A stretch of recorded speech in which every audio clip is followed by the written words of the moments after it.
أهلا وسهلا، السلام عليكم. تي وينكم يا جماعة؟ شنو أحوالكم؟ لاباس عليكم إن شاء الله. نكون ما طولتش عليكم برشا، نعرف روحي مقصرة في القناة وعندي برشا ما حدش فيديوهات. إن شاء الله اليوم جيتكم وإيدي مش فارغة.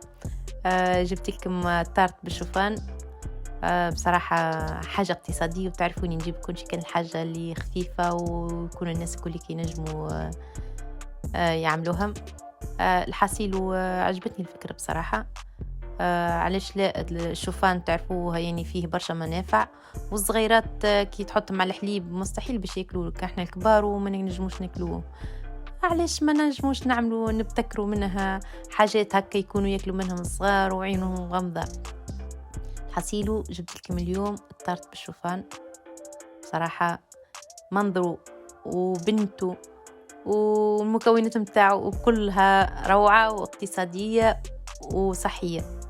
كما تشوفوا المكونات هي عندنا الشوفان والبنان وعسل.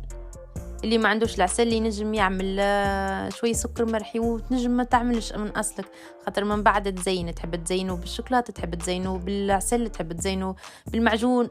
لكم الاختيار في ذلك، كل واحد كيفاش معناتها يحب يزين الحصيل. وهي يعني الحاجة المهمة في الأمر هذا اللي كونه يعني بكلها صحية وكلها يعني للصغيرات نجموا معناتها نجموا نقدموه في فطور الصباح، نجموا ناكلوه مع معناتها يعني كاس قهوة، كاس أتاي، متاع شوية متاع صبحية كما تحبوا أنتم. الحصيلة خفيفة خفيفة يعني حتى ما يشدوش وقت، 10 دقائق تكون كل شيء حاضر. شوفوا معاي، حطيت البنان، رفسته بالفرشيطة، حطيت مغرفة العسل، ما كثرتش برشا.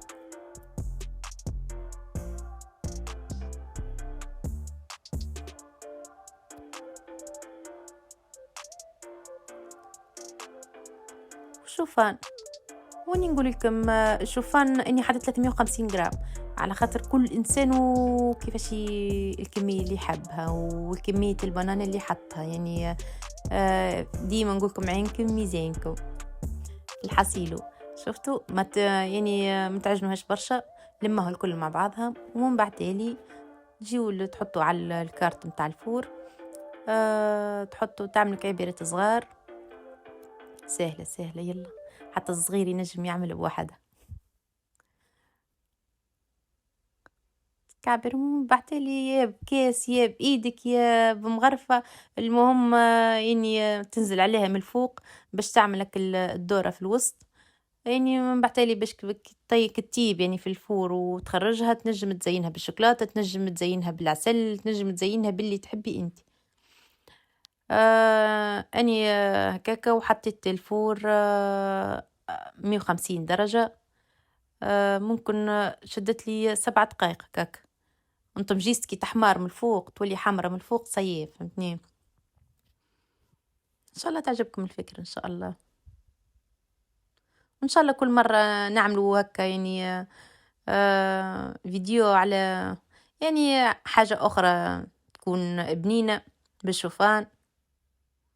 فما برشا حاجات بصراحة خاصة للصغيرات، احنا كلنا رانا الأمهات الكل اللي كنحيروا في الصغار، ديما لازمنا نبتكروا حاجة جديدة باش يعني ياكلوها، معناتها تكون في شكل حلويات، تكون في شكل وهي أصلها تكون بكلها منفعة، خير من اللي مش نشروه من برا. كيما تشوفوا تنزلوا هكا بالكاس ولا حتى بمغرفة، كل واحد وكيفاش. المهم احنا نعملوا اللي في الوسط تكون غارقة شوية وكهو. النتيجة بصراحة طلعت مزيانة.